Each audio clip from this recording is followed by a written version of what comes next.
Okay, Teresa, let's start for today's section. Okay.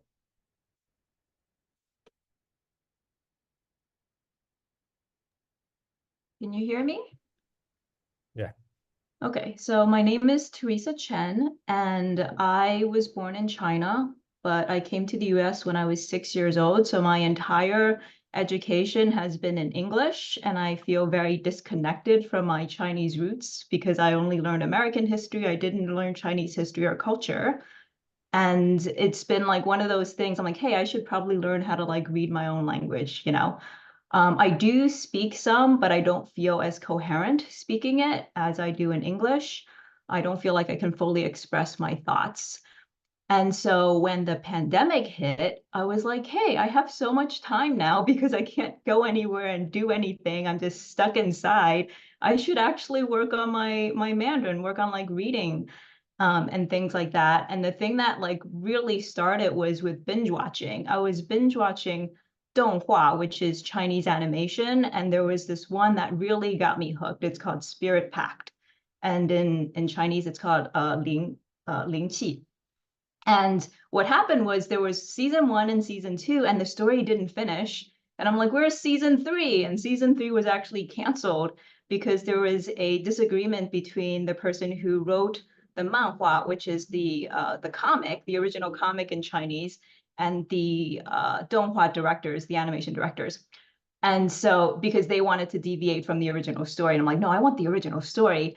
And then I realized if I don't know how to read the original Mandarin, I'm never going to find out what happens with these characters that I got so invested in. So actually, it was this cartoon that like really hooked me in and started my whole like learning how to read Mandarin journey. So I learned through cartoons. When I try to do it in the traditional way, I find the traditional textbooks like really boring and really dry and like repetitive. You have to like rote memorize things. I'm like, I hate this. I'm like, the cartoon's interesting, like the characters are interesting, the storyline is interesting. I get really hooked, and I don't mind rewatching it over and over again, with the subtitles on in Chinese. So I can see the Chinese, I can hear the Chinese, and I can associate the storyline with the characters on the bottom. So that's how it started actually, is with this. And then I started progressively reading more and more complex things. And I'm and Jason said I'm a writer. I don't feel like I'm a writer by any means. Um, that's not like my educational background, and that's not my profession. But what I did start doing was I actually did start doing translation because I didn't like some of the translations that I started seeing. And I was like, no, like this is actually a little different. Like, no, I don't like the way this word or this sentence was being translated from Mandarin to English. So I just started doing some translation on my own. And then I started reading works by masters like Lu Xun. And I actually started doing some Lu Xun translation as well.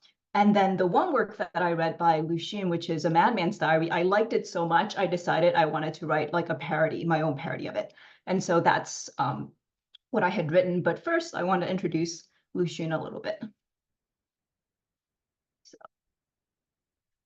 So first of all, Lu Xun is a pen name of his. He actually used over 170 different names throughout his lifetime. He changed his names a lot. Some of it was for political reasons because he didn't want to be known that he wrote something like very controversial. So he didn't want to be associated with that. And so, yeah, so he had many, many different names, and Lu Xun just happens to be the one that's used most often.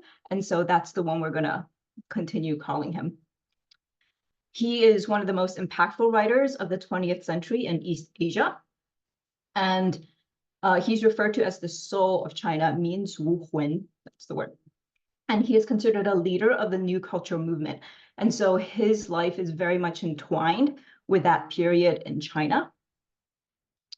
He had written short stories, essays. He has written social commentary, political commentary, poetry, a novella, nonfiction. He's done translation from German. He also reads Japanese. So he's extremely prolific in literature. And yeah, he basically was really pushing for modernization of China and moving away from Confucian values. Really promoting progressive ideas like elections and science, and really criticizing classical Chinese ideas. So the New Cultural Movement was between 1915 and 1921. There are a lot of things that it was promoting. One was using vernacular literature, because before then, the way things were written is not the way we would speak to each other in Chinese. And so even if you know how to speak Chinese, it doesn't mean you know how to read Chinese. And that made it really difficult for communication and putting forth ideas, because then you have to like really go out of your way to like learn the stuff beyond just knowing how to speak. They wanted to end patriarchy. They were promoting individual freedom, women's liberation, democratic values, and were very anti-Confucianism.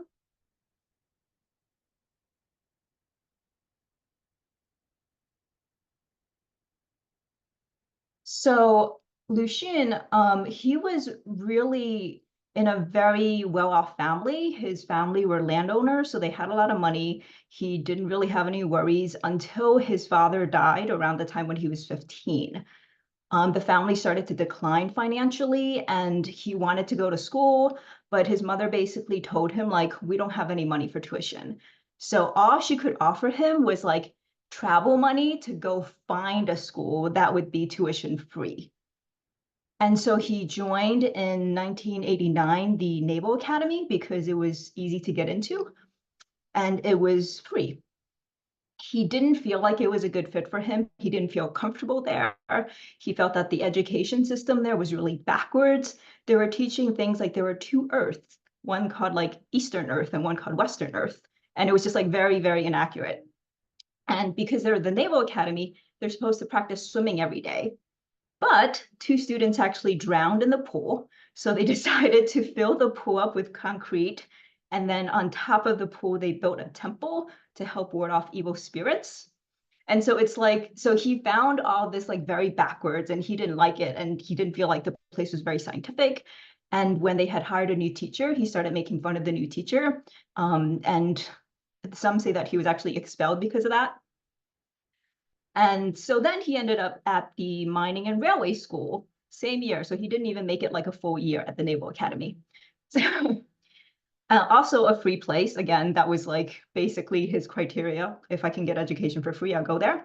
This place was a lot different. This place was a lot more progressive. They believed in Western science and medicine, and he actually started learning about that. And he realized that the way his father was treated, and his father had asthma, that's what he died from, using Chinese traditional medicine might have actually harmed his father. So he was actually very aggrieved about this. And so he became like very anti-traditional Chinese medicine. And he feels like Western medicine is like the future. So he wanted to learn more of that. And at this time, he also started to learn German. And he's translated Nikolai Gogol's Dead Souls. And so he got really into reading a lot of German, really into a lot of translation. And also a lot of his teachers were very progressive and interested in current events and politics. So he was also starting to get into that as well. At age 21, he got a scholarship to go study in Japan.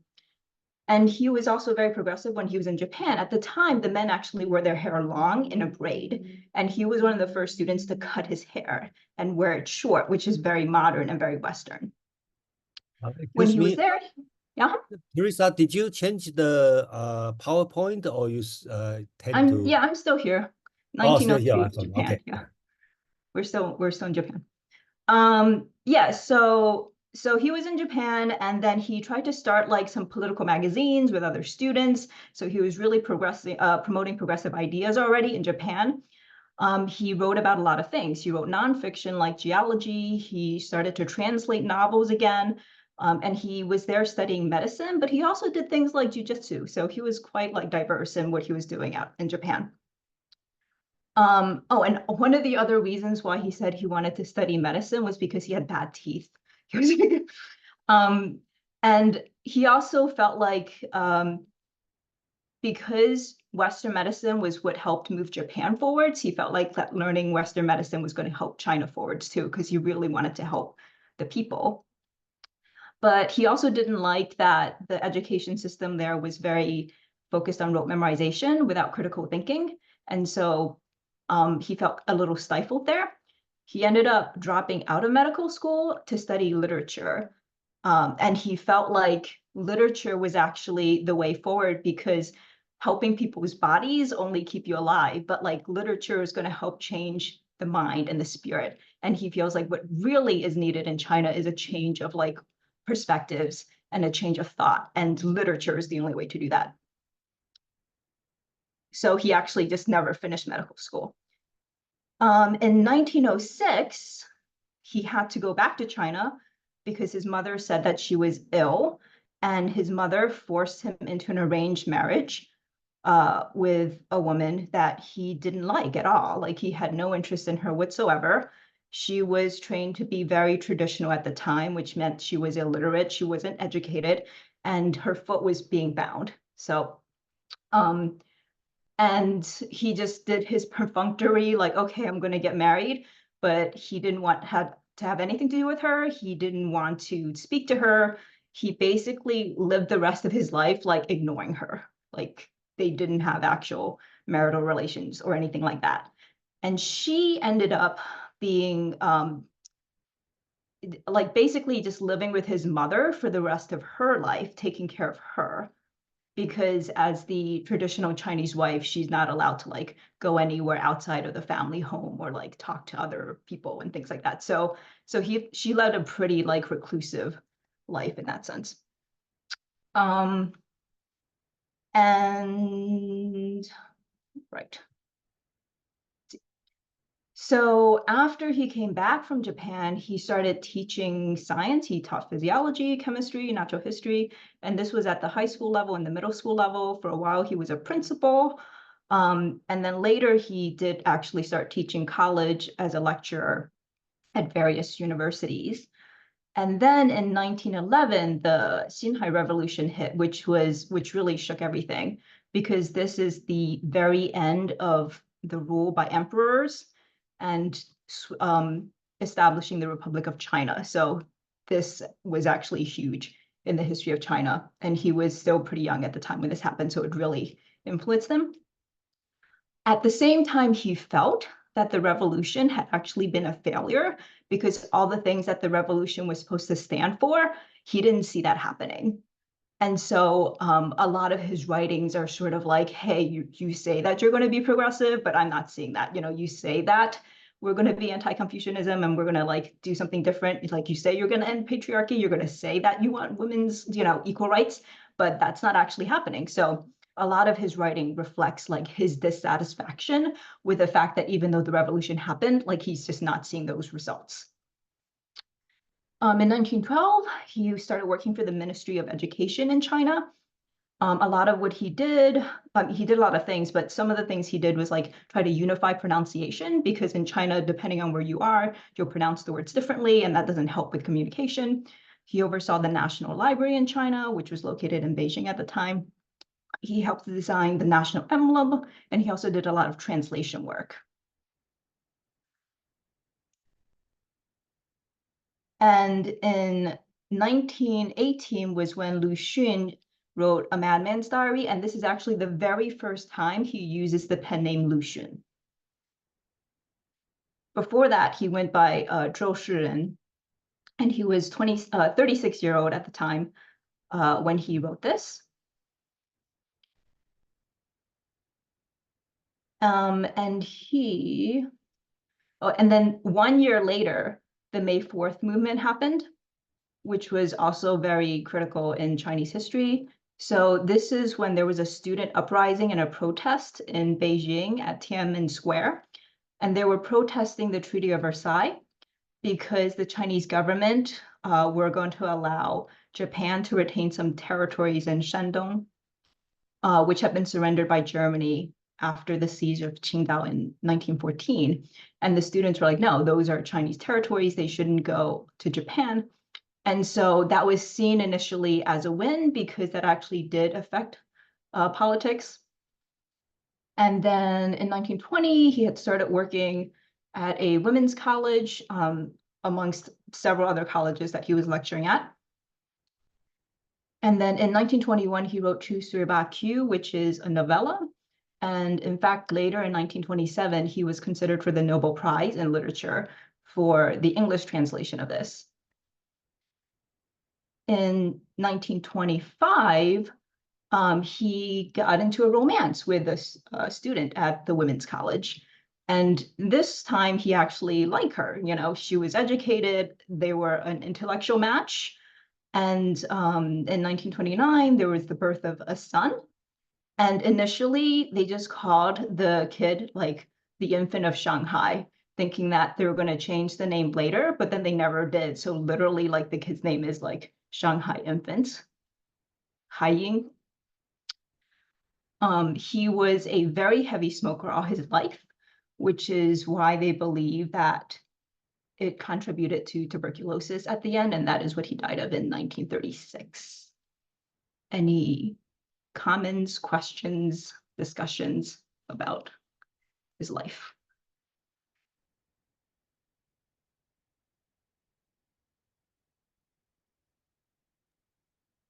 Did it affect his reputation to have a child out of wedlock? I feel like, I mean, this is just my opinion because I'm not like, you know, I'm not like, I think because he's promoting, you know, and he's against arranged marriage and he's for love marriages. I think this kind of shows like, hey, love marriages are better than arranged marriages because arranged marriages aren't going to work out. Like, look what happened, right? Mm-hmm.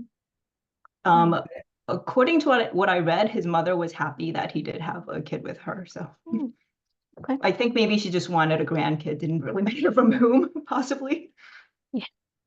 If you want to ask about public opinion during that time, based on my understanding, during that time, most famous new movement people, scholar or you want to call, they all have lovers out of their official marriage because in a way it showed their romantic movement, their modernism, their courage to break the tradition, you know. So I base my understanding is everybody has the lover except Hu Shi. Okay, he doesn't have a lover. Okay, he stick with his official uneducated arranged marriage. So okay, so that's what I can contribute. We have a lot of hands up. Okay, so let's go from Peter, Dave, and Kevin. What was some of his opinions on, say, communism? Okay, so let's give Teressa some space. Okay, I'm very impressed. Teressa has come here American as 6 years old, and then she can talk about so much on that. So please, a lot of questions I probably will answer, but please stick with today's subject. Okay, so Teressa, you want to talk about communism? Yeah, I mean, I think he's considered like a cornerstone of communism. Like without him, without his insistence on like equality, I don't think maybe communism would have happened. So let's go to Dave, please. See, I had the floor. Yeah, a couple of things. Actually, I just read the original in Wikipedia or about the original. I didn't read either one of them, but I was very interested, and I think I saw a mention of Sun Yat-sen, who was head of the Chinese nationals that actually ended up in Taiwan. But I was really taken about his attempt at modernization. My parents are school teachers, so I've always been interested in education. And I think that's one of the great advantages of the United States is that we've had free public education for a long time. I don't know that much about how it started. One of my favorite authors, David McCullough, was talking about it once. I think it was in Maine and Indiana. But I could see in China where they said, well, educate the peasants, let them plant the rice, who cares about them? They're just peasants. But educate everyone to their full potential, I think, is a great thing. And it was interesting what occurred to me that Chairman Yi, that's the head of China now, is very much suppressing things and very authoritarian. And I almost wonder what would happen to China if it did modernize. Oh, and the other thing I thought about, of course, is Islam is very stuck in their traditions about, stoning people and beheadings and all these other wonderful stuff that we need to modernize the whole world. But anyway, that's my thoughts. Thank you. Let's go to Kevin, please. So that's please, that's every opinion is appreciated, but that's especially during the presentation says let's stick with the question and then with the subject. Thank you. Kevin, please. Yes, thank you, Jason. And Teresa, I'm glad you born overseas of outside of China. Myself, I born in China and educated in China. So in the elementary school to middle school, we have a text 2 or 3. Like here's True Story of RQ, and over to 社戏, which means social drama, and another one is called Madman's Diary. We have textbook over there, so it's maybe slightly to answer the previous question asked about the communist. Yes, it's left wing, but his life, I'm curious about the education. It's in Taiwan. Like how they think about Lu Xun self and his lecture or influence. Thank you. Well, look like the question is to me, and okay, Lu Xun probably, I don't know how about today's China view Lu Xun, okay, but at the early time, Lu Xun has been favored by communist China because the reason is at that time China has it's kind of anti-tradition, anti-Confucianism, especially in the Cultural Revolution, and just you may know, in Taiwan. During my time, which we talked about 50 years ago, when I was, student, Lu Xun was banned, okay, in Taiwan because China liked it, so Taiwan was banned it, okay. So I learned it because when I was very young, whatever government banned, I find out that that's the worth it to read it. So I find from the black market to find a copy to read it, and whatever government banned, I think that must be the wonderful thing. So that's my experience, and let's go to Yulia, and then we probably have to move on. Oh, actually my question was about, do we know if he read the original Gogol in German translation? If that's the kind of translation he was doing from German into Chinese? He read the original German. He was fluent in German, and he read the original German, yes. And he also read Nietzsche. He was very widely read. And for things where he couldn't read the original language, he would either read like an English translation or German translation or Japanese translation of it. Okay, thanks. Okay, so let's move on. Okay. So, all right, so we're just gonna go over Lu Xun's Madman's Diary. So first of all, his was based on Nikolai Gogol's A Madman's Diary. And Nikolai Gogol's was written in 1835. So there was about like 83 years between Gogol and when Lu Xun wrote his version of it. So he kind of parodied Gogol, and I kind of parodied Lu Xun. So he wrote this because he was trying to challenge conventional thinking and traditional understanding. And also this is considered like China's first modern short story, and he's considered the father of modern Chinese literature.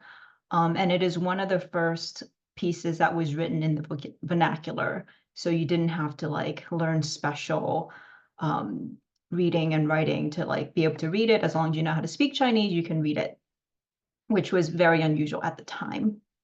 So in this story, it starts off with let's just let me stop sharing this. Sure.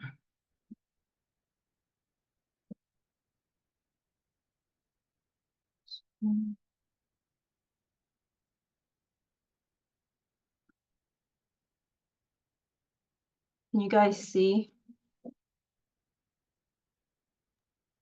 Yeah, we can see it. We can make this bigger so it's easier to read. Okay.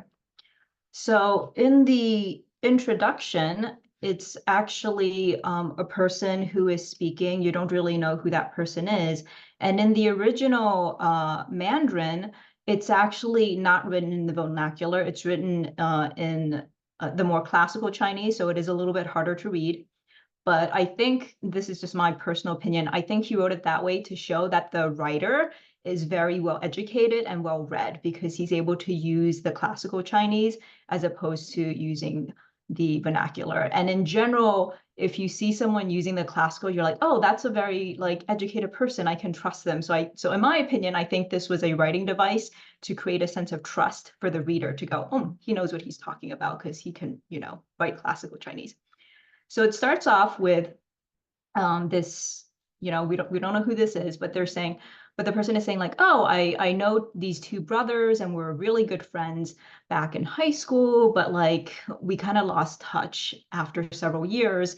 But I heard one of them got like really sick. And so I'm just kind of wondering how he's doing. And then the older brother was like, oh, thanks for coming to visit us.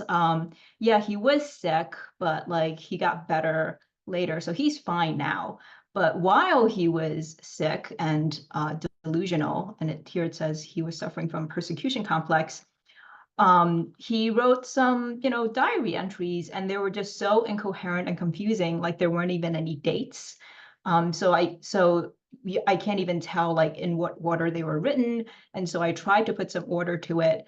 And the rest of the story is basically 13 diary entries by the brother who has persecution complex and was said to be crazy. So it kind of just opens up tonight. The moon is very bright, just commenting on the weather. And it doesn't seem like that strange so far. It's like, oh, we're just not saying too much here. And then again, it comments on the moon. Tonight, there is no moon at all. But he says, oh, this bodes ill. Something's wrong. And then he says that like his neighbor is looking at him really strangely. And like, I think my neighbor's trying to kill me. Like he's very like suspicious, like with the neighbor and like, I don't know.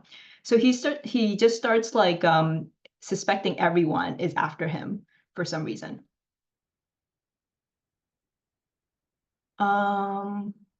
Including children. So like children are just playing and they're like, and he's basically like, oh, I think the kids are like looking at me funny too. I think the kids like are trying to do something, like plotting something against me. Yeah, so it's just like, so he constantly has this idea that like people are looking at him funny and they want to murder him.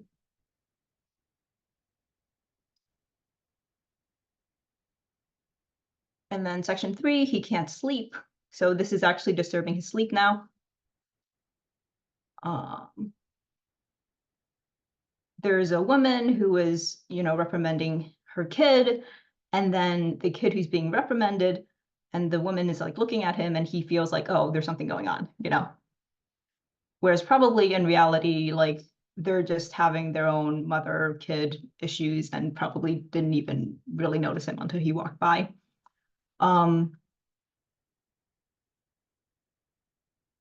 then he just starts feeling like the people are trying to eat other people, like eat their heart and their liver, fry them in oil and things like that. And there is an actual reference to a real person who was a revolutionary who was killed, and they did actually like take out their insides and like eat it. So he is making an allusion to a real event that happened.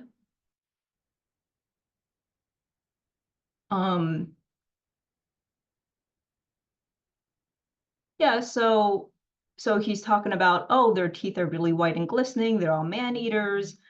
The woman's like saying things like, oh, I want to take several bites out of you.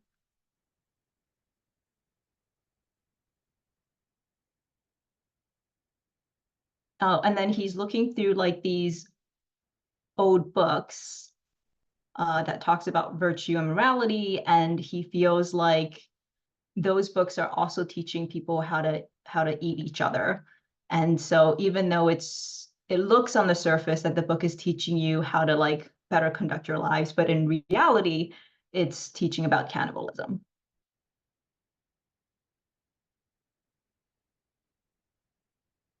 And so now he's saying that they've interned him in a room, and he's not allowed to go outside, and they just come and they give him food. And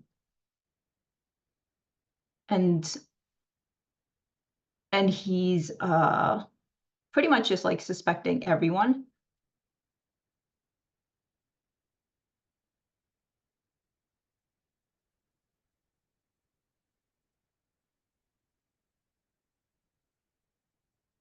And he's also suspecting his own brother, his older brother, is perhaps also eating people.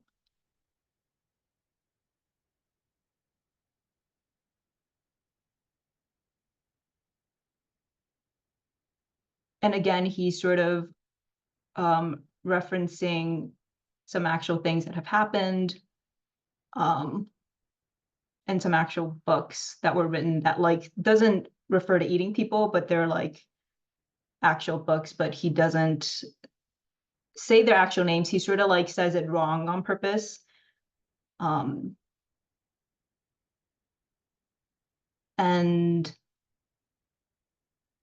oh, and he also at one point had suspected that he has a younger sister who was also possibly eaten, and the food that he's being given might actually be the flesh of his like younger sister.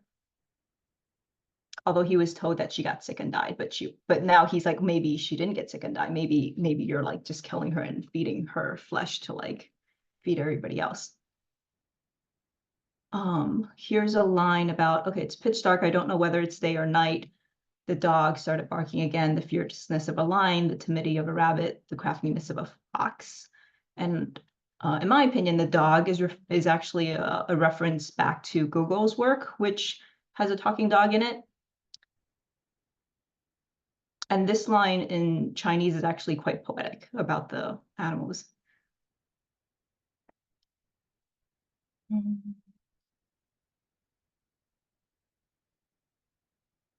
Oh, and he has this whole reference about hyenas because they eat the dead. And he just goes into this whole thing about hyenas being related to wolves, and wolves are like part of the canine species. So thinking about the wild animals that eat things versus like domesticated animals.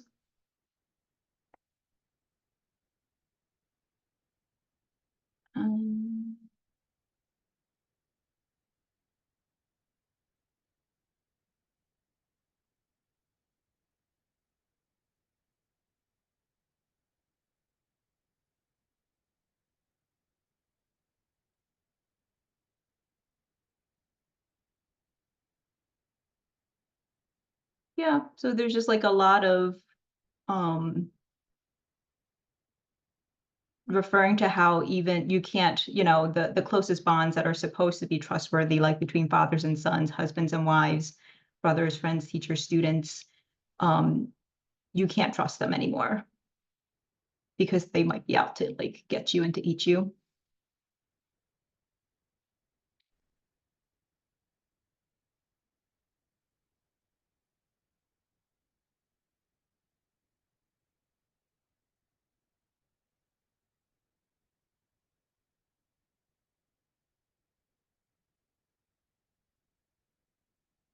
Yeah, and at this point, he's sort of just a prisoner. He's like, the sun doesn't shine, the door's not open, he's just shut in, and he just gets his meals, 2 meals a day. Oh, and here's the thing about the sister. The sister was only 5, and he remembers how lovable and like you know, how cute she looked, and the mother had cried. But then he's convinced that the sister was eaten by the brother. But he's not sure if the mother realizes that this is what happened.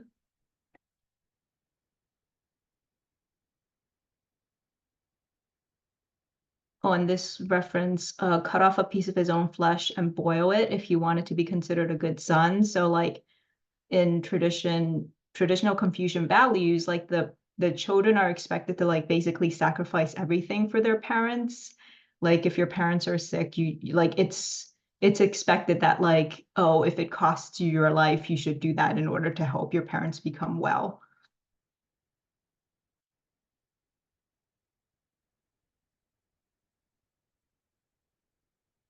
Yeah, and here's the reference about the brother taking charge of the house when the sister died and using her flesh in the rice and dishes and making us eat it unwillingly. And then the last line, perhaps there are still children who have not eaten men, save the children. And this is a very famous last line that is used when people are protesting. So it's just a quick overview. And again, like questions, comments, I went over it pretty quickly.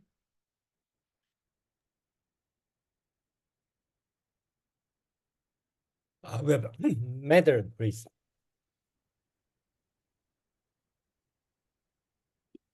Yes, thank you so much, Teressa.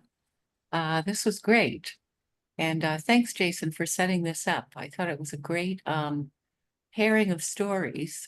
I do remember when we read Diary of a Madman the previous time, but all I remember was that we read it because in that case, I was so confused.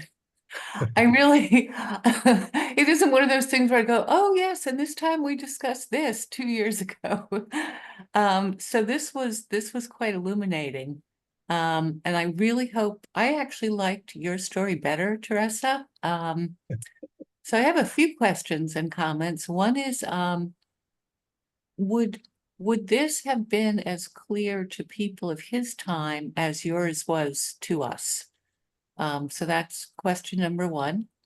Another one is I'm wondering how much of Darwinism had made it to China at that point, because certainly here in the West, this general era back then and continuing now, people greatly misunderstood it, that people had evolved from animals and the fear was that we could evolve back again, and that somehow it could happen at any time.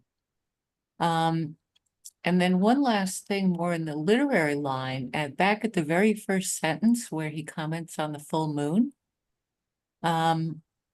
it's strikingly juxtaposed with the second sentence at the very beginning of the document, where he said that he hadn't seen the moon in 30 years. So since it's called Diary of a Madman, you think, you know, I thought, well, was he locked up?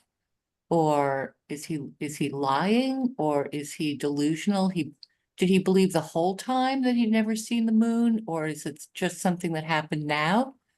So it immediately sets up a tension. He's commenting in the present, but also we're seeing something very strange about the past, or maybe his state of mind.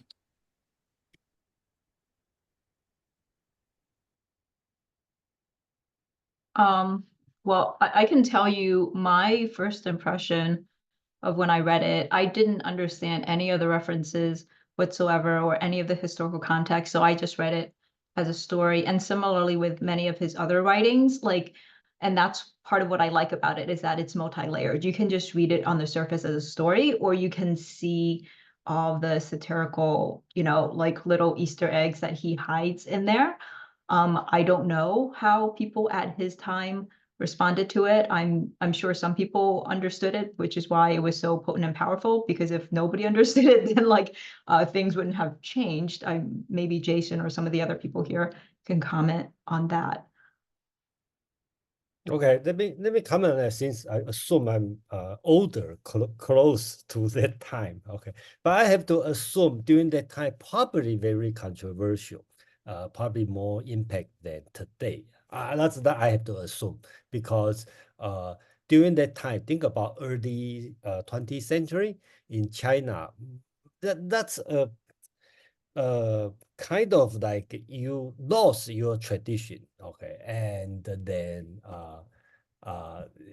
and the old generation stick with the tradition. Just if you're familiar with the Russian, there will be kind of like a Westernizer and a Slavophile, all right? So some people want to go back to so I think that's probably quite controversial during that time.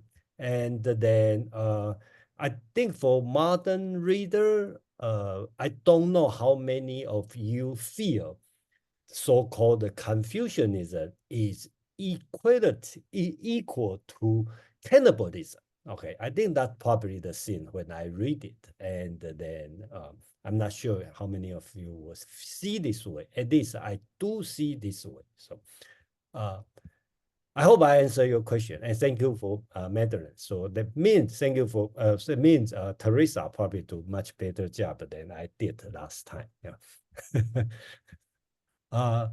We have a Mark, please. Yes. Well, I didn't get this story. I'm trying to understand what's going on.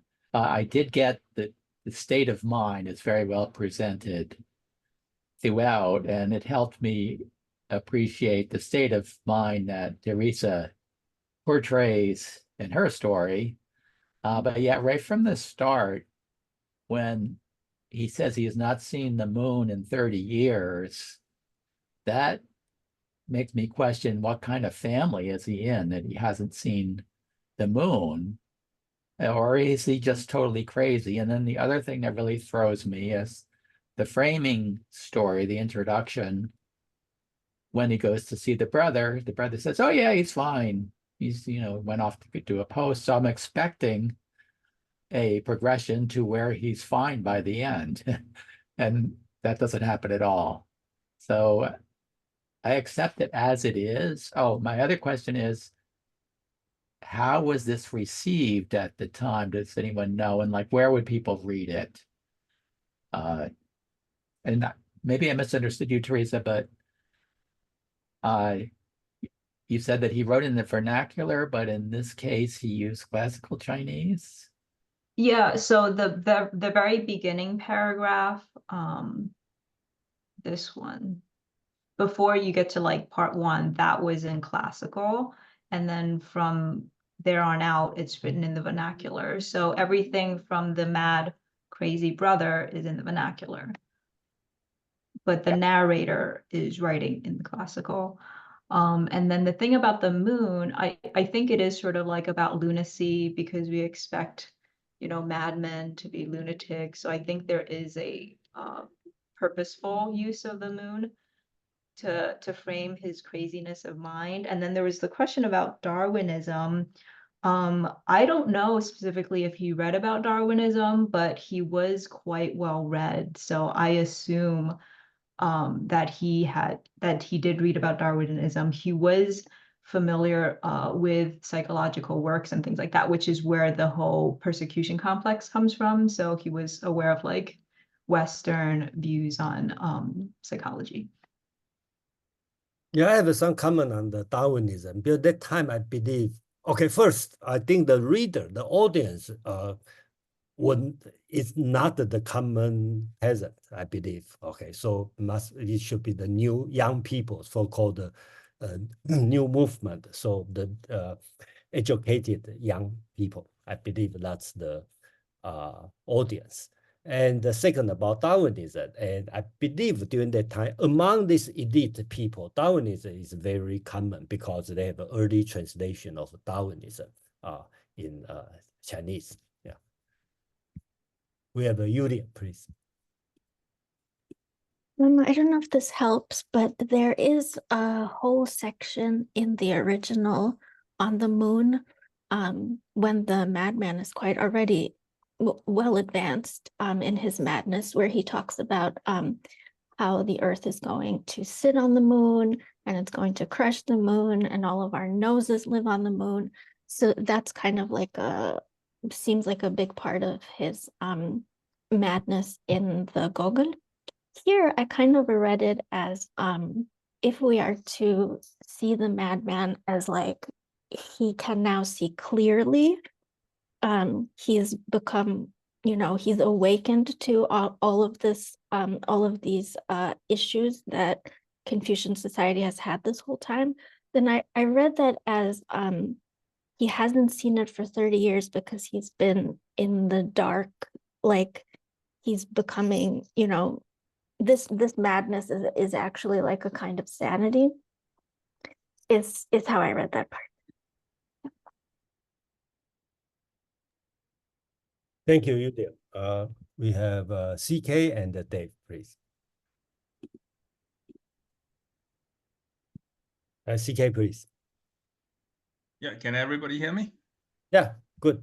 Yes, I would like to make some comments about Darwinism and probably social Darwinism and Lu Xun's, Zhou Shuren's acquaintance with that ideology or that philosophy.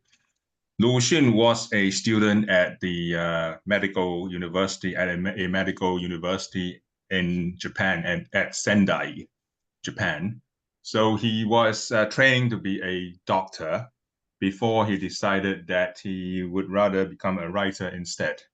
So during his stint as a student in Japan, he was very exposed to the ideologies prevailing in Japan at the time, which included Darwinism and social Darwinism. Added to that fact is the historical fact that Yan Fu, a Chinese modernizer, a writer, translated Darwin's The Origins of the Species into Chinese in the mid to late 19th century. So the Chinese intelligentsia was well aware of social Darwinism, and that's all I want to say. Dave, please. Yeah, the references to the moon just made me recall, and it's not seen a lot of it in modern times, but the word lunatic comes from the word from the moon. So that might have been why he included that reference. Thank you. Thank you, Dave. Madman, please. Yeah, thanks everyone who's spoken so far. I've been getting a lot out of this. My other response to the moon line and some other things is that they may have referred to traditional Chinese poems that I'm unfamiliar with, and some of the images as well. It was just this week, in fact, that in Mark's group we discussed Gogol's story, The Nose. And when I read the summary of the Gogol story of this on Wikipedia, which was quite confusing. One of the things we discussed in The Nose was that, and thank you, Yulia, for pointing out that this had a frame story. I'd forgotten about that.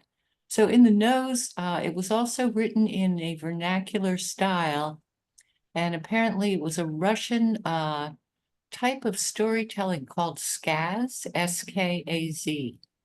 And skaz was just like this. It was kind of a crazy, jumbled folk narrator. Everything is upside down and kind of nutty. And it was an accepted kind of known storytelling tradition there when Gogol was writing. And I thought maybe there might have been something similar in China that Lu Xun was picking up on, or maybe he had just taken it directly from Gogol.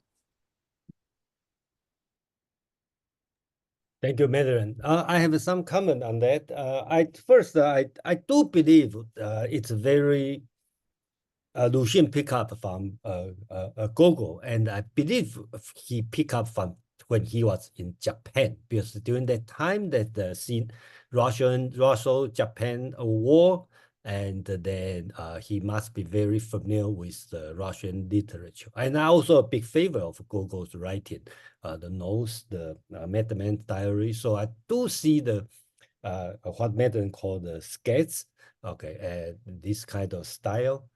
And one thing I'd like to comment is, to me, the whole thing, the most impressive scene is the madman's brother lock him in the room and try to deny he has been, he locked in. That's really represent a tradition, Confucian society. You have somebody is not family stigma, and you hide the person in the room and you deny it. You don't want that people know I have a brother who is doing this kind of thing. So this kind of feeling, I believe only the person who live in the Confucian society can understand this kind of feeling. And then about the cannibalism, there's many things you can associate the Confucianism with cannibalism. One very simple is the virtue of a widow, right? So you don't get married after your husband die and consider as a virtue, and later on become a must. So a lot of time the woman cannot survive, okay? So I think this kind of thing is Lu Xun is talking about. Yeah. Or talk about his own wife, legal wife, right? Basically has to never receive the love from any man, okay, and have to be with her mother-in-law all her life, just Julia, just like Teresa introduced. Yeah, that's all I have to say. Thank you. Yeah, and I feel like the Chinese culture, the family has to put forth this veneer that everything's happy and everything's good. If anything goes bad, like you can't publicize it, you can't tell anybody about it. So there is this like two-facedness about that. And to answer Mark's question, it was first published in a magazine called New Youths. So it's 新青年. In the May edition, and he and a bunch of other people actually put forth a lot of effort to create magazines and to publish your works in magazines. So there was a lot of like creation of like new magazines trying to put forth progressive ideas. So a lot of his works were self-published or published in magazines of his colleagues.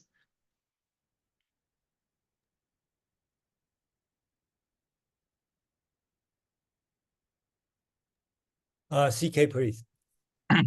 On this magazine called 新青年, which is New Youth in English, or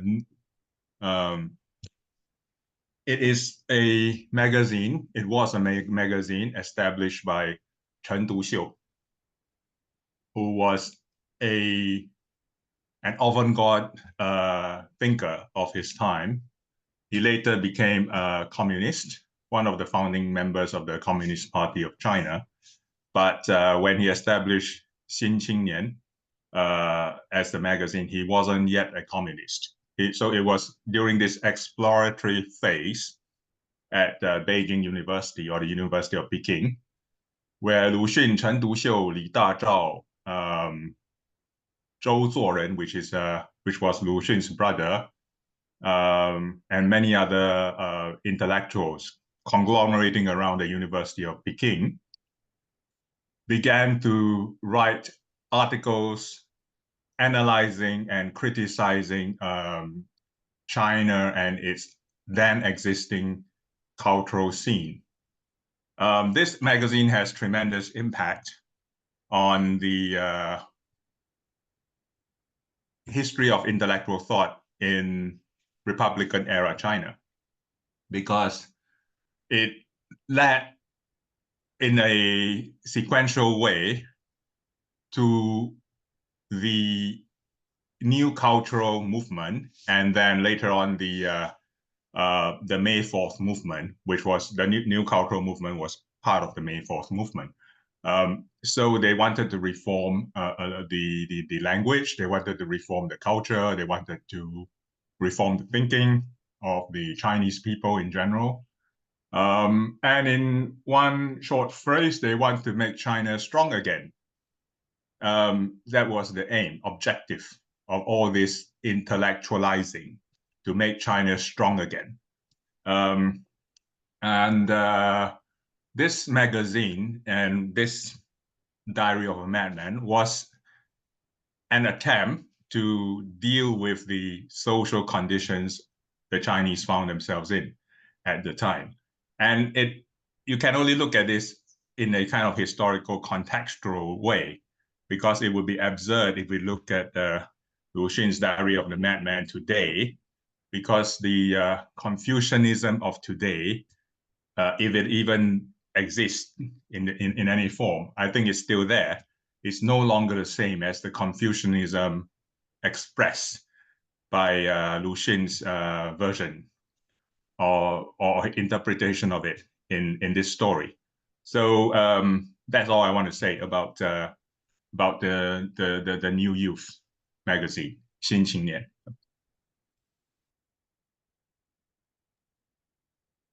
Thank you, CK.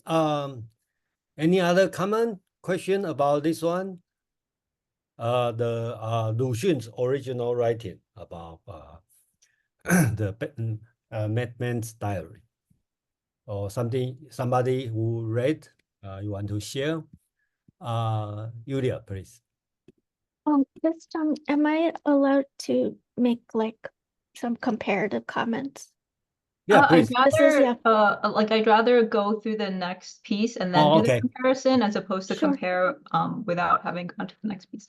Okay, no, go ahead. I meant with the Gogol. With the Gogol. Oh, that's fine. Okay. Yeah. Just a couple of things. One is so in the original, as the madman kind of progresses in his madness, his dates start becoming very, very strange. So initially they're normal dates, but then he starts like inventing months that don't exist. He'll put things like April 43rd or like the year 3000. So it becomes kind of like, he's temporally confused. But here, and also just, I think this version is more impressive than the Gogol's original. I think it's really extraordinary and so much more like focused in terms of its criticisms. That there are no dates at all, and it's even difficult to tell when he was writing. It seems to be a commentary on, he's compressing like thousands of years of Chinese history, as in like we've been Confucian, we've been this way for millennia. There's not even much of a time difference. And the other comment is that this introductory section where someone found this diary and is saying that this person has recovered doesn't exist in the original. And so that is a really interesting addition and can be read in multiple ways, I guess. One of which maybe is that Lu Xun is in an optimistic way saying there's a way to recover, there's like a new era in China that could open up, or in a more pessimistic way of, this person regressed and it just wasn't possible for him to maintain this awareness, and so he became a government official. He kind of like went right back into what this culture has been doing for millennia. But just, yeah, like a really extraordinary story. So impressive. Thanks. Thank you, Yulia. Teresa, you are ready to move on? Yeah, if there's no other commentary.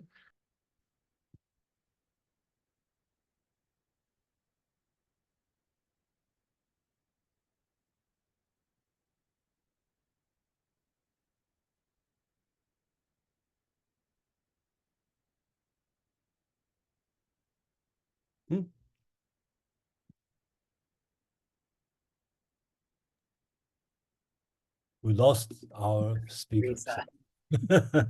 Okay, so I bring her in. So I think she probably hit the wrong button, something like this. So Teresa, you are back. Yeah, I hit the wrong button. I have. Yeah, I know. So I'm going to make you co-host again. Okay. Okay, so round Okay. two. So part two. So we're gonna go over the story that I wrote. Are there any people who would want to read, just like maybe a paragraph or two?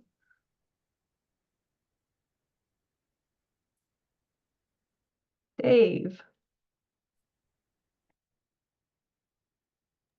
Be glad to. Once there was a lady, name withheld, with whom I was good college friends. We had not talked for many years and gradually lost contact. A few days ago, by chance, I heard she had suddenly disappeared. I wanted to send her a Christmas card, but I got a new cell phone and lost her contact information. So I asked her family. Surprisingly, they knew nothing. One night, she vanished like smoke. Her phone was shut off. The only thing that remained in the empty room was a shelf full of mathematics textbooks. She'd been missing for a year and a half. Before the pandemic, she loved to blog, but I was too busy and never read it. I had to think for a long time before I remembered the blog link. Astonishingly, it actually opened. I recalled she used a pseudonym, Lu Xun, to hide her identity. In order to maintain privacy, I removed the names, dates, and locations.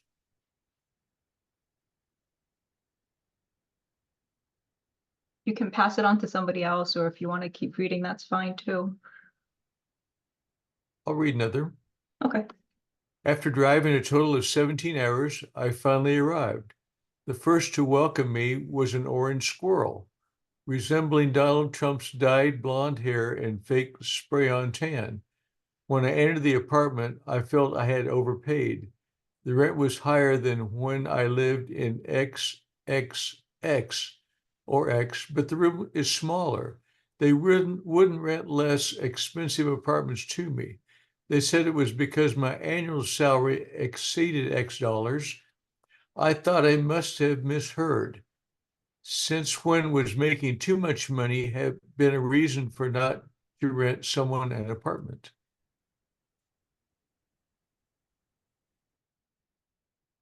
Anyone else want to read? Sure, I'll read. All right. 2. On the first day of work, I couldn't get in the door. Although I had a key card, the door remained firmly locked. I was stuck waiting. I could only get in by following coworkers coming in and out of the building. I didn't have a designated place to sit. My manager had me sit in someone else's office without a computer. I had to use my own personal laptop, and with significant difficulty, was able to get a little bit of work done by using VPN. However, my laptop was not connected to the company's printers, so I could not print out the documents I needed. I'll do one more. Today, a coworker asked me why I was suddenly sitting near his corner. Only after 53 days did they give me a designated place to sit with a computer. So I complained to him and said that it took 2 weeks before my key card started working and almost 2 months before I was issued a computer. His mouth dropped open in astonishment. He replied that his experience was entirely different. We started at the same time. On the first day, he had an office with a computer and was even given a laptop so he could work from home anytime. Of course, we were treated differently. He's a white man. Anyone else want to read? I'll read this part. I thought this part made me laugh, so I'd like to read it. Hold on, I didn't my thing. One woman in the office would sometimes rush home to cook for her husband, and her husband is neither ill nor handicapped. He certainly would not starve to death. I recommended the Barbie movie to her. She said she really wants to watch, but her husband isn't interested, so she can't. It's as if I have stepped directly into the Stepford Wives movie. I'll read this one as well. When my coworker discovered that I was single, she immediately became my matchmaker. I never asked her to be my matchmaker, nor did I want her to be my matchmaker. She would ask me all day long about what type of man I prefer. It's so annoying. He must make more money than you, right? That doesn't matter to me. He must be smarter than me. Finally, you're willing to tell me your preferences. He must be a feminist. I want an equal relationship. Oh, I know, a very nice man. He's never hit a woman, not even once.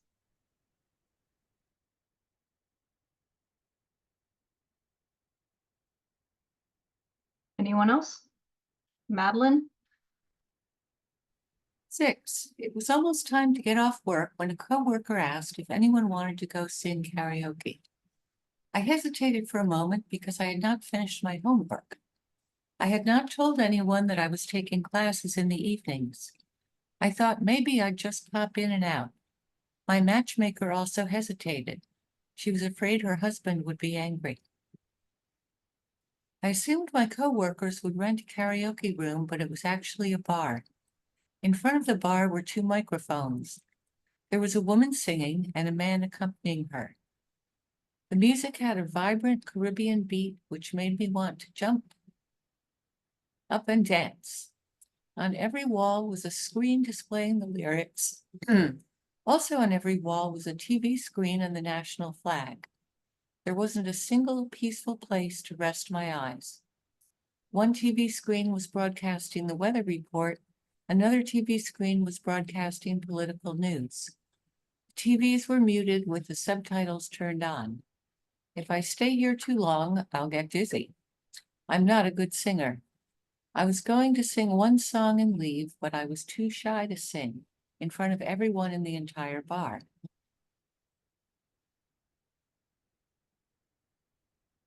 I told my coworkers I'd just listen today.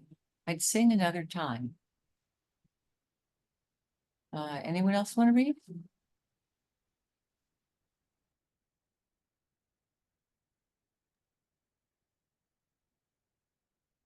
I'll take the next chapter. Oh, you wanted 7? Yeah, do you want to just finish this one? Yeah, now? I'll finish this one. Oh. I listened to my coworkers chatting. The women were talking about parenting. It's best to homeschool. Don't send your kids to public school. They don't care about morals and let children read books like Genderqueer. I've read Genderqueer by Maya Kobabe, and I thought it was a good book, worth reading. I think children should read it. However, that book is still available at the public library. They did a great job at X Public Library. When the library tried to push these books on the kids, the parents protested to shut the library down. I read about what happened at X Public Library in the news, and it really did shut down for many months. The library closest to me also shut down. They said it was due to an accident. It caught on fire. Now I'm beginning to suspect. The textbooks are also problematic. The history books are written to disgrace us. The children will feel ashamed and lose confidence. They're talking about censoring slavery from the US history textbooks. I think the US can learn from Germany. They do not deny their Nazi past and teach their children not to repeat past mistakes. Evolution is wrong. It is clearly written in the Bible that God created man. These people probably do not believe in science and have not been vaccinated. Homeschooling will ensure proper education of children to love God, love our nation, and obey their parents. Other than loving God, this sounded exactly like Confucianism, so I didn't want to listen anymore. The men were talking about a gun show. The last gun show I went to was so inspiring. There were so many President Trump patriots selling Trump shirts, hats, flags, everything. I don't understand why anyone needs so many guns, and I'm afraid to ask. It's like they're in the Holy Crusades preparing for battle. If you're serious about serving the Republican Party and want to run for public office, the church will provide financial support. The church will always protect life and be against abortion. I felt deeply distraught. The weather report stated it will rain tomorrow and freeze overnight. Be careful going to church in the morning. I turned my attention to that lively Caribbean beat and realized she was singing about loving Jesus. Most of the songs selected were love songs and also had religious connotations. Every song had the 2 words, love and God. I listened carefully to the lyrics and started hearing words in between the silent spaces of the melody. Every song had the 2 words, marry him. The words in the lyrics, along with my coworkers' conversations. Everyone stared at me strangely, smiling. Snap out of it. I want to introduce you to someone right now. What do you think? I slipped out when she wasn't paying attention. I'm afraid I'll be swallowed alive. Marry him is brilliant. 7. Pascal's triangle is a triangular array of the binomial coefficients used in probability theory, combinatorics, and algebra. A diagram of the first 8 rows of Pascal's triangle. Each number is the sum of the 2 numbers directly above it, and blank entries are designated as 0. The number in the first row is 1. The blank entry to the left of 1 is treated as 0. The sum of 0 and 1 is the 1 in the second row to the left. The 3 in the fourth row to the left is the sum of 1 left and 2 in the third row. Pascal's triangle is used in the calculation of combinations. The number of combinations of n items taken k at a time can be calculated by the following equation. Really cool equation. N is the product of all positive integers less than or equal to n, and 0 exclamation is designated as 1. Math, cool math.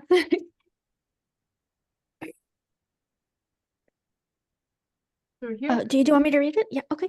yeah, I can read if you don't want to read. Yeah, okay. If n equals 5, then n, and this is actually called a factorial in math. So n factorial is equal to 5 times 4 times 3 times 2 times 1. If k equals to 3, then k factorial is equal to 3 times 2 times 1.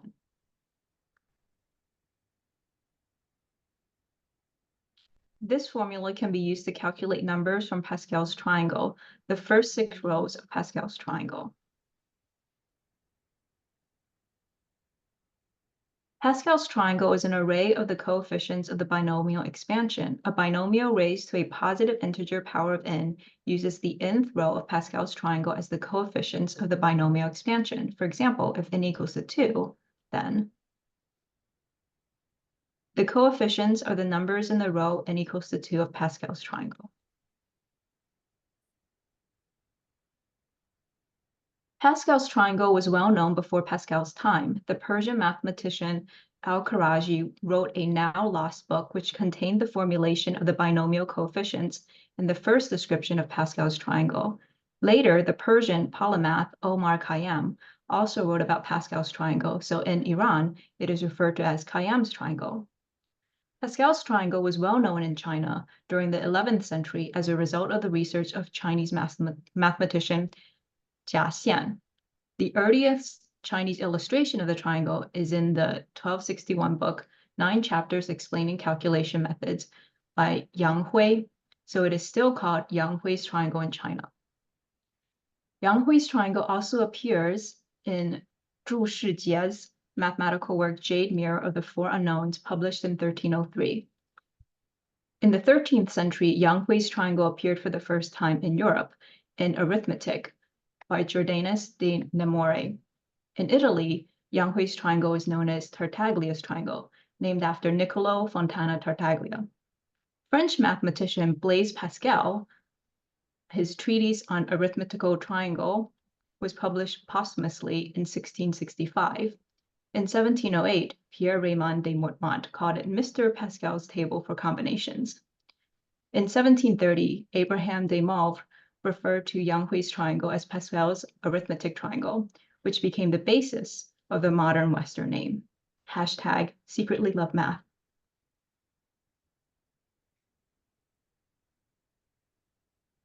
And this is an actual print from Yang Hui's picture of the triangle.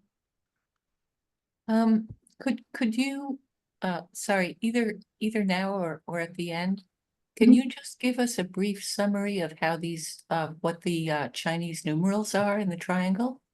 Yeah. Does anybody want to read 8?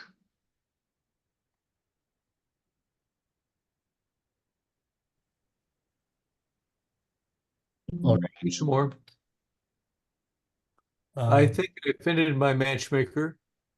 Today she said, you ignored all the men I introduced to you. I don't have the time or energy to date. You're how old? Aren't you worried? I don't want to be a mother or give birth. Why do I need a man? Everyone says that when they're young. You can't keep being single forever. You're going to regret it. Oh, are you a lesbian? I thought like I'm locked in a cage called heteronormality and locked in stocks and chains called patriarchy.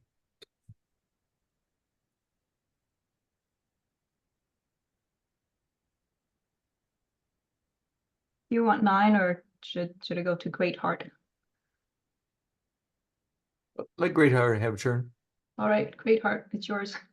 Okay. Today, my math professor said my proof is wrong again. It's as if I went to the gas station to get orange juice. Yesterday, she said writing a proof should be like peeling a banana, but I write as if I'm peeling an artichoke. The day before yesterday, I asked the professor why my proof was wrong. She rebutted, there exists a purple unicorn such that, I don't know how to read that formula. It's fine, you can skip it. Anytime it's less than purple unicorn. Does a purple unicorn exist? I failed 2 tests in a row. Working while studying at the same time is too exhausting, but I have no other option. I have to pay tuition.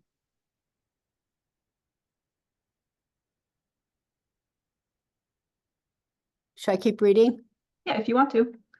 Early this morning, I finally found time to call my best friend from a public phone booth. We talked for a long time. She was worried that I would become brainwashed if I lived in chauvinistic X for too long. Don't get a boyfriend in X.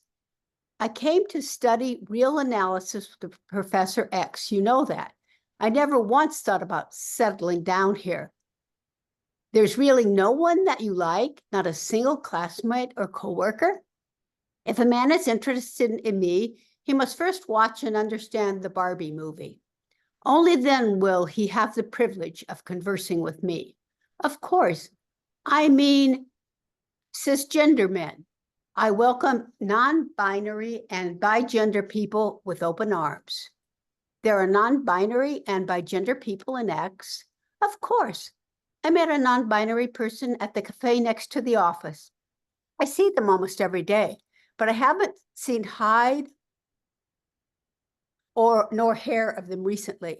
How's work going? Are you able to balance everything? Ugh, it's still the same. I don't want to talk about it, but recently I noticed a phenomena. The smaller the ball, the higher the salary. Entry-level workers like to play basketball. Middle management like to play tennis, and directors like to play golf. What about the CEO, president, and chairperson of the board? How would I know? I'm just a peasant. They're aristocrats. We don't cross paths. Smaller ball. A marble is smaller than a golf ball. Maybe they play marbles, hunting humans with marbles by shooting a marble into the eye.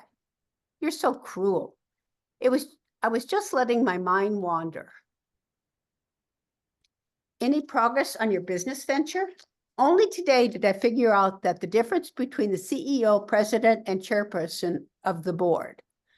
I went to X to attend X's wedding and overheard a conversation between a mother and daughter.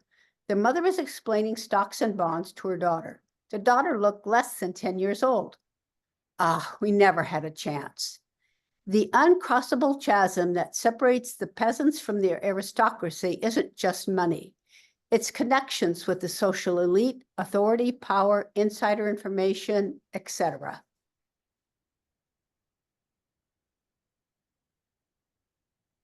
Keep going. If you wish. I'll read one more. 11. The swan is faithful and true.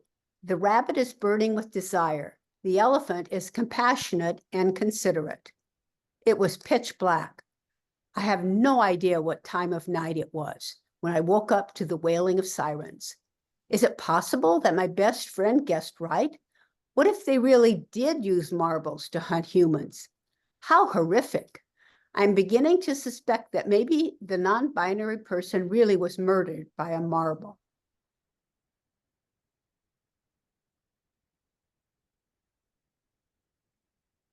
Anybody want 12?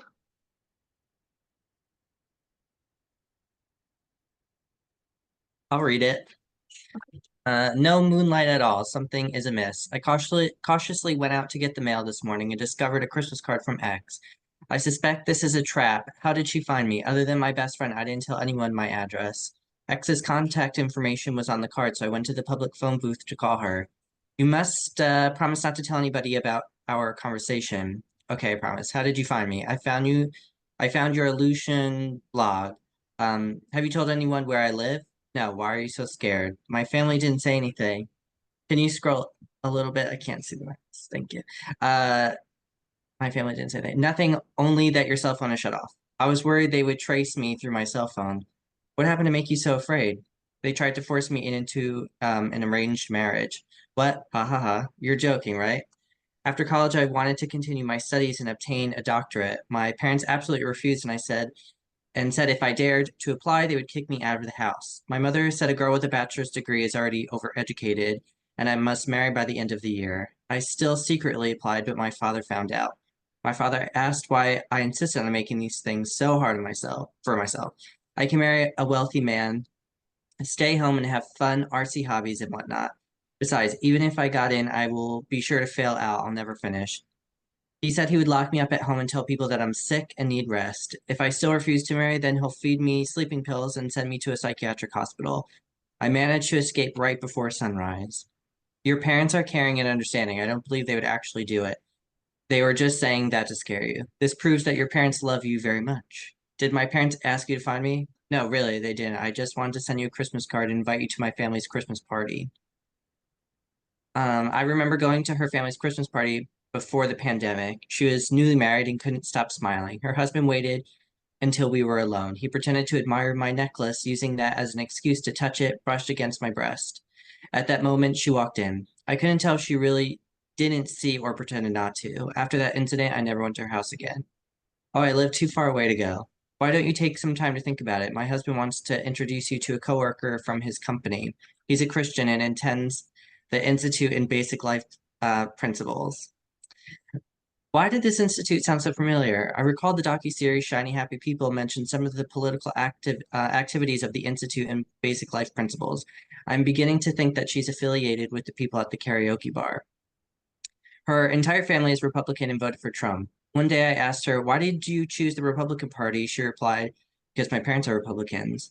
Then I asked, Chinese people are being disrespected because of him. Doesn't it bother you? The Republican Party and Confucianism have similar values. No wonder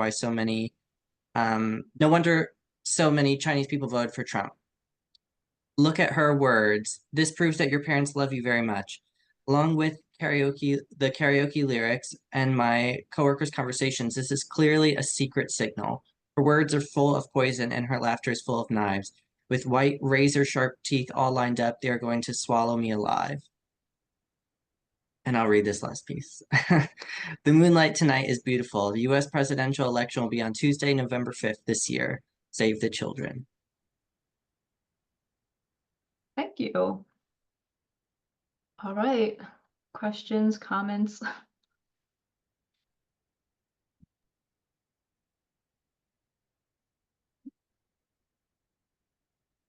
think Madeline has her hand up.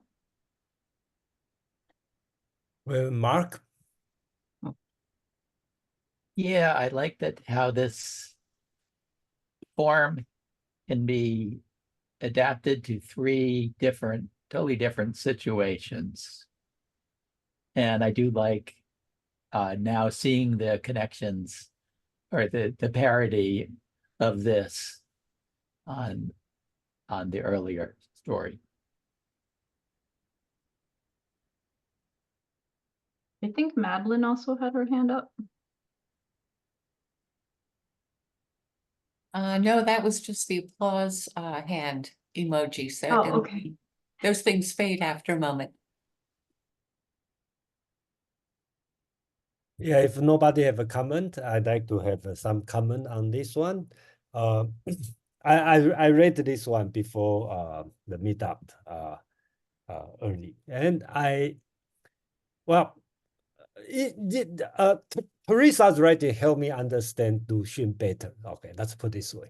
I do realize Lu Xun is not stick with Lu Xun's Madman, the Diary of a Madman, or I should say Gogol's Diary of a Madman, is never stick with the historical background. Okay, just like in the 19th century Russia or in the early 20th century China, it could be universal. It could be timeless. So Teressa used this model to reflect a method, because during any time, any place, you always have somebody feel the oppressed from the outside, the bigger society. So I think this model is a good way to express your frustration, okay, and bring some hope for the future. It could be a, let's say, Chinese woman in America, could be a Asian immigrant, okay, in America, okay, could be a illegal immigrant doing the labor work in America. So anything, even a privileged, educated, rich family kids, they have their own feel their own oppression in their family or the society. So I think this kind of feeling, and that's Teressa show an example to a way to express our frustration and to this bigger society. That's what I get from her writing. Yeah, thank you.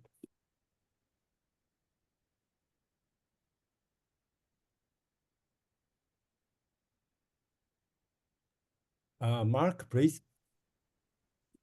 Yes, the section on Pascal's triangle, to me, it's like, you know, the big lump in the middle of the snake after it ate something. It's really, but as we read it today, I thought this is such a different reality that this person is living in compared to the reality of everyone around them. So I thought it was a good way of expressing that. This is a whole different way of looking at truth. So, but Teressa, do you have anything else to say about that chapter for us? Oh, I will, but if Madeline has something to say first, she can go. Nope, I was going to ask that myself. Okay, all right. So I will start the thing for that. Because I had been wondering, if I were someone who could understand it, would it also reflect something about the structure or content of the story? Yeah, hold on, let me try to get this to work.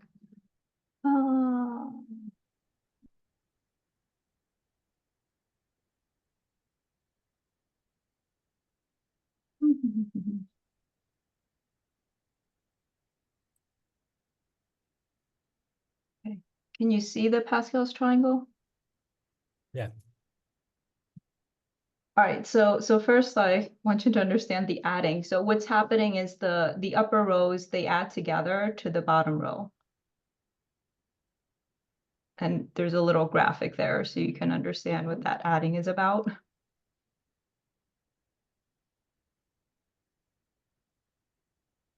So first of all, there's several reasons why I put in there. The character is someone who does math, and personally, when I read fiction and they have a character who's like, oh, this person's a scientist, this person's a physicist, this person's a whatever, I'm like, I don't see the science. Like, where's the science? Like, I like, if the person's a scientist, I want to see the person actually do some science, you know?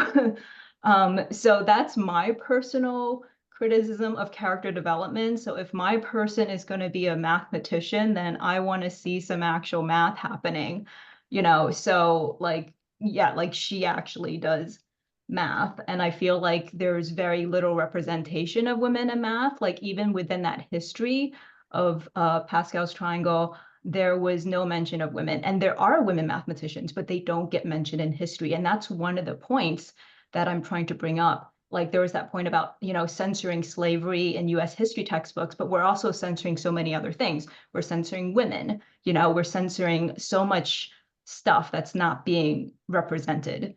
And the fact that the Pascal's triangle is called Pascal's triangle, which is a white man, even though he had died. And so he wasn't even like, it wasn't even his idea.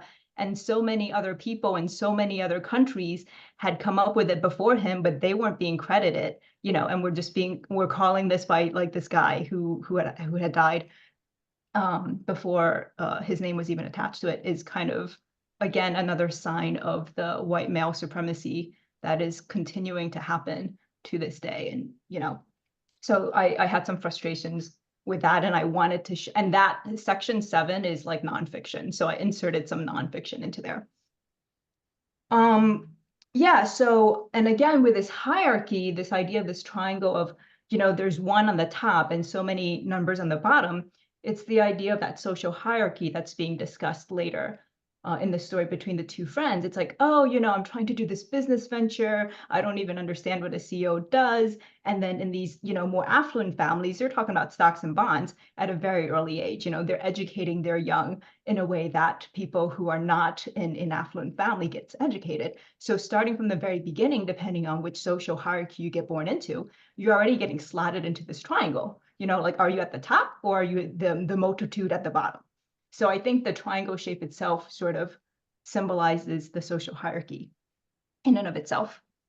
The other thing that it symbolizes for me is the idea of the family tree. You know, like you see those family trees with like the mom, the dad, and then the kids on the bottom. So to me, like, oh, it's number 1 plus number 1, you get number 2, and then the number 2 plus the number 1, you get number 3. So it's actually like a social family hierarchy tree where whatever you're doing in this generation, you are passing it down to the next generation. So I think my point is, like, we have to be really careful. Like, what are we passing down to the next generation? Because whatever we teach them, it's going to affect their generation and their generation. So just between 2 parents, you're going to be affecting children, grandchildren, great-grandchildren. So it's a ripple effect. So that's also what the triangle represents to me. And it also, to me, is the idea of feeling forced into marriage. Like, so I start out with the Pascal's triangle on the left, and through some mathematical manipulation, we find out that the triangle on the right is the same thing as the one on the left. But the one on the right, there's pairs of numbers. So our characters feeling like it's not okay to be a single person. It's not okay to be 1. You have to be paired with another person, because throughout the entire story, you know, her coworkers, her friends, everybody is like, are you getting married? Who's your boyfriend? Don't you like anybody? So she's feeling this constant social pressure to have to be a couple as opposed to a single. So I think the triangle also does a great job of like representing this whole social notion of having to be forced into a pair. So we have these pairs of numbers on the right. So that's another reason why I put it into the story. And let's see. Oh, and also just like historically, women were just barred from math. Like a lot of women, there were women who actually did everything that's required by a PhD program, but because they were female, they were not granted a PhD. Or they were absolutely qualified to be a professor, but because they were female, they were not allowed to teach. Or the other rule for a while was that if you were female and you were married, then you're not allowed to teach, which I feel like is very like ridiculous. You know, like you don't say to men like, oh, if you're married, you can't teach, right? So yeah, and the characters facing like multiple discrimination issues, being female, being Asian, and being in math. So there's like several different layers of identity discrimination going on there. Let's see. Any questions so far?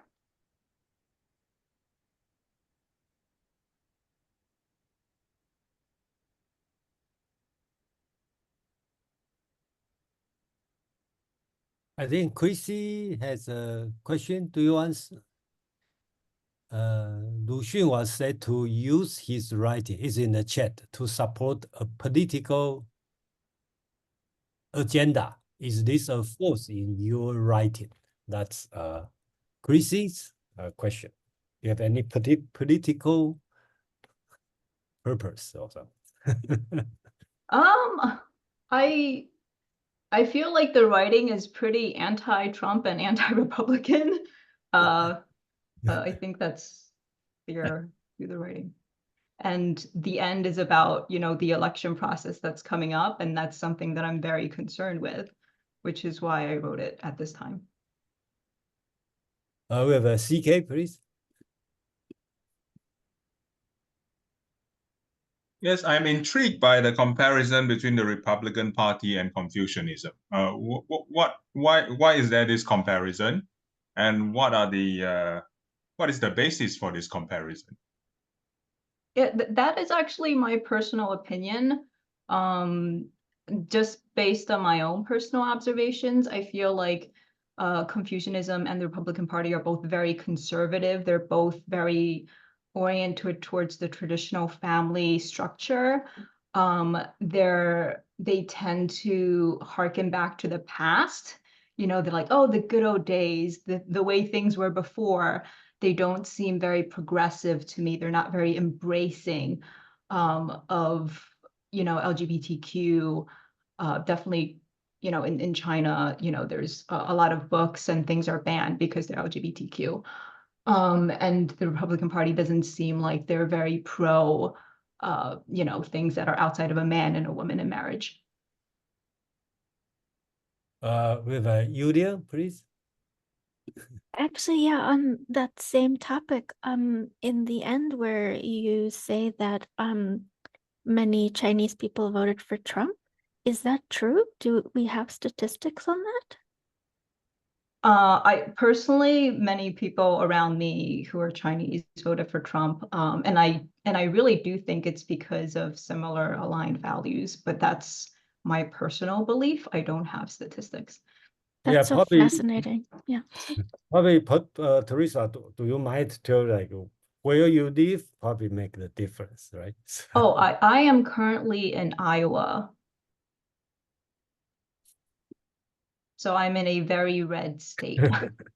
Yeah, I'm in Los Angeles, so that's a little bit different situation. So, CK, please.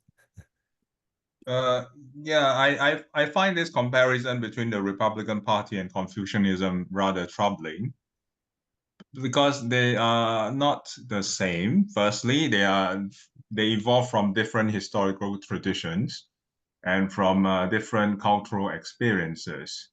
It is not helpful to me to make this comparison, and I understand probably where you're coming from in terms of the comparison, but I think Confucianism in China's historical context had its ups and downs. There were times where it was regressive, and there were eras where it was actually progressive. So it's not a very accurate depiction of Confucianism, because the Confucianism that Lu Xun was depicting was Confucianism at its worst. It's probably were the worst aspects of Confucianism at a time when China and Chinese society in general were down on their knees. They all have their historical experiences and historical context, and I think comparing the U.S. Republican Party to a different philosophy is not very helpful. Yeah, thank you, CK. That's we all have our own different opinion. That okay. Charles, please. Yeah, so I'm going to play devil's advocate here, and maybe this is also kind of an appreciation of the strength of Lu Xun and his writing style, is that I think, I do appreciate authors kind of writing it from a standpoint of perhaps lampooning a lot of the inconsistencies and just bizarre aspects of, let's say, Republican Party and all those things, or people's kind of views against LGBTQ and so forth. At the same time, I suppose, you know, like somebody from the right can probably write something, because I mean, let's face it, there's a lot of bizarre things that doesn't make sense, whether it's on the left or on the right.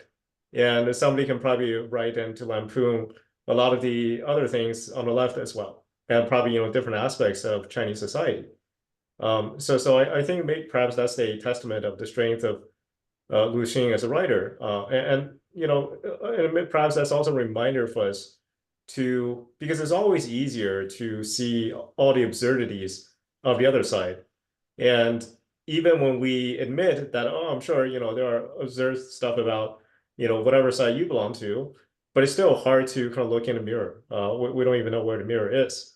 And perhaps Lu Xun in many ways is, you know, a reminder of just how a lot of things that may seem very normal, very reasonable to us, and that may be because we are in certain ideological bubble, that to somebody who doesn't belong in that bubble or outsider, you know, is quite bizarre.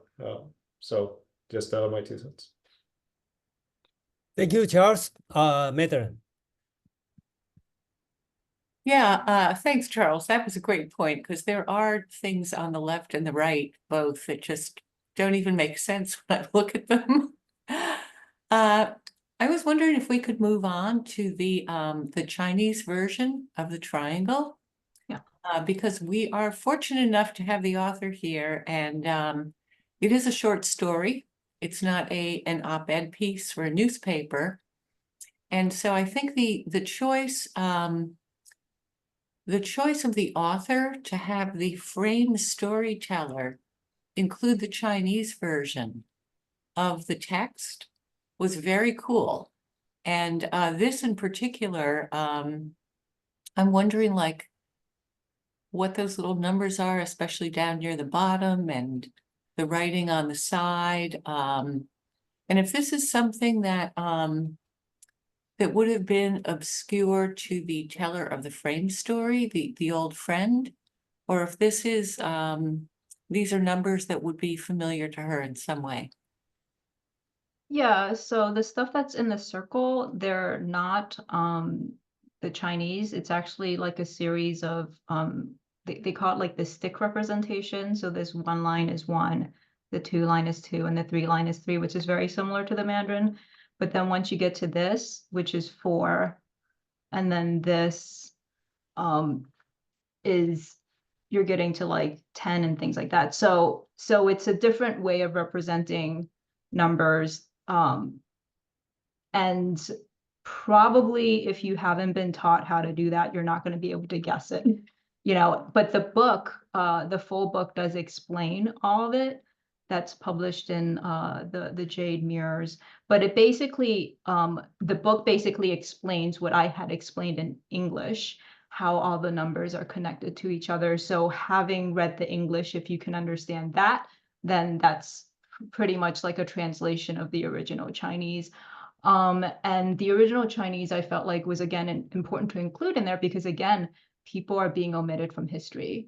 And this was being omitted from history. And in China, they would be taught it as Yang Hui's triangle. And because the writer is in the US, but has a Chinese identity, in a way, she's kind of torn because she's learning about, you know, this history in a language that's not her original language, about findings of people that are being removed from history. So I think it's good to restore that back into this text. Yeah, I also really enjoyed the inclusion of how the same triangle got reinvented or passed along and renamed in different cultures. Because in any kind of history of science, that goes on all the time. And so right now, it is white males who are in the ascendancy, the Eurocentric sphere. But it could well be that in a couple of 100 years, where it's all going to be called by the Arabic name or the Chinese name or something else. And Pascal could be pretty much ignored, and the same with the guy before him whose name I've already forgotten.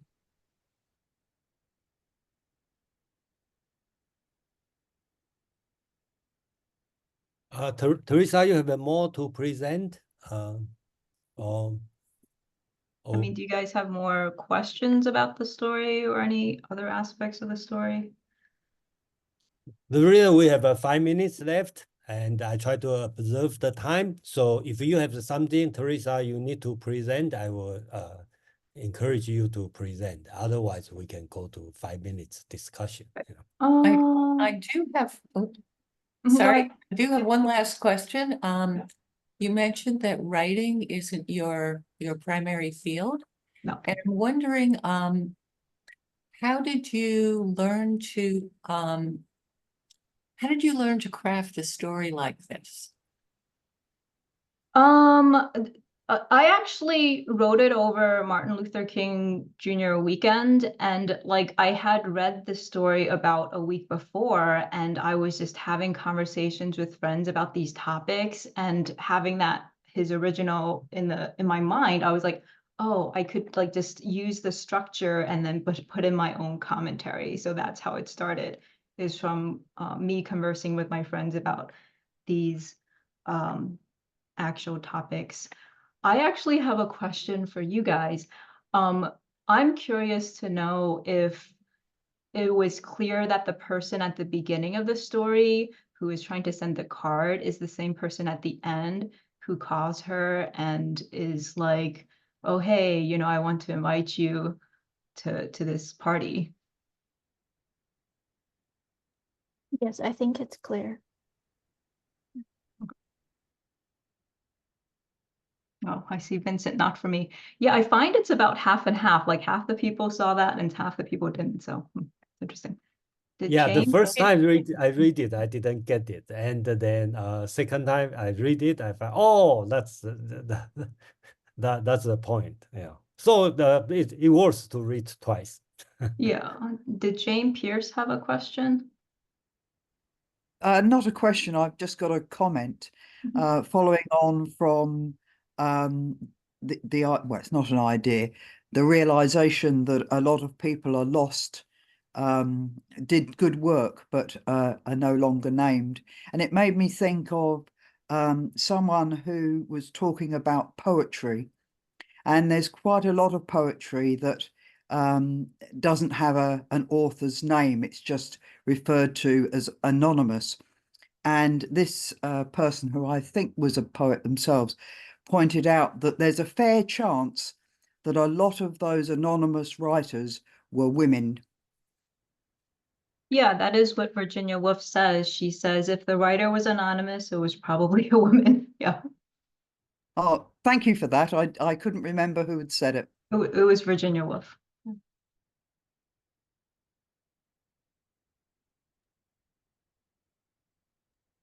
Any other comment? And Teressa, you have something to present for last moment? I've done another parody of Lu Xun's story, so I can put that in the link if you all are interested in reading.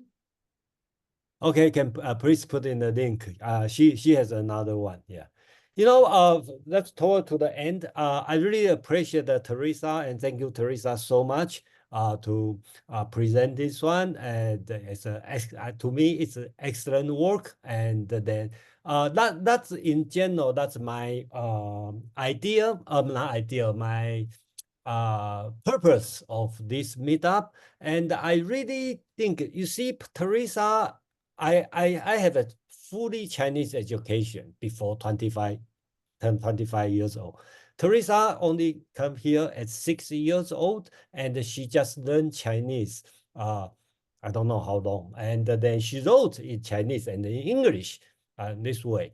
And then and she read Lu Xun, which a lot of modern Chinese educated people doesn't read, or doesn't get much from that. So my point is, anybody is able to read something without historical background, and you will have a different opinion. So just like I did the presentation 1 year ago on Lu Xun, and Teressa do this one 1 year ago. We have a different background, and we read the same story. We have the different idea to learn. And I can learn from her, and I believe she also learned from me. So I think that's a great platform we have, and we can learn from each other. Doesn't matter what kind of background you have, as long as you read something, think something, then bring here to share. So that's my, there's no so-called orthodoxy in my opinion. So I really don't, for example, Confucianism, everybody has a different idea. What's a Republican? We have a different idea. What's a Christian? We all have a different idea. So that's respect for each other's. Yeah. Thank you. CK, please. Well, first, I want to congratulate Teressa for stepping into the world of Chinese literature. Secondly, I just want to say that I hope that this is one step for Teressa to exploring these philosophies in greater detail. Hopefully, don't assume that what Lu Xun wrote in the Diary of a Madman is the be-all and end-all of the manifestation of the age-old philosophy, which is very rich in itself, clouded under the term or grouped under the term called Confucianism. It is a very rich tradition with many layers and elements, and it is not as simple as how Lu Xun presented it in his short story. He did it for a political purpose. There was a certain reason or rationale as to why he wrote it in that way during that time to pursue a specific goal. But as a philosophy that has lasted for more than 2 millennia, there is more to it than meets the eye. And I hope Teressa will explore it in greater detail. I'm not saying you should believe in it or be an advocate for it, but it is not as simple as it seems, or it's not as simple as it's written in that little short story. There is more to that. And that's all I want to say. Thank you. Thank you, CK. Julia, please. Oh, just before we go, I'd really like to say how much I appreciated your story, Teressa. I found it funny and for me, it was very clear and very, very readable. It was never boring. So I think that the writing was quite good. Thank you. Teressa, you have any word to say?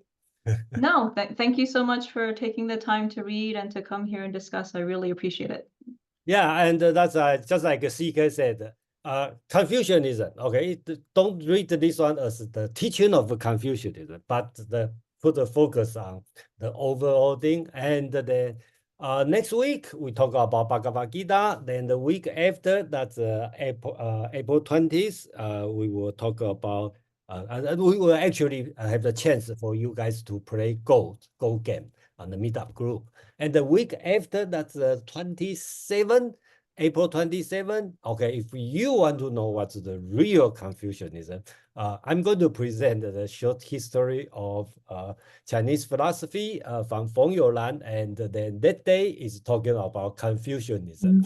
Okay, but I'm not, okay, I just joking. It's not that's what Feng Youlan's version of Confucianism. So if you want to know different kind of way to look at Confucianism for the first time or for many, many times, welcome to join on April 27th. That's the series we talk. I'm going to present the history of Chinese philosophy, and on that day is talking about I think the title is The First Teacher, Confucius. Okay, so we will see the originality of Confucianism. Okay, thank you everyone. Have a nice weekend, and then next week join us for Change Gear, Hinduism. See you. Thank you so much. Thank you, Teressa. Thanks, Jason. Thanks, Teressa.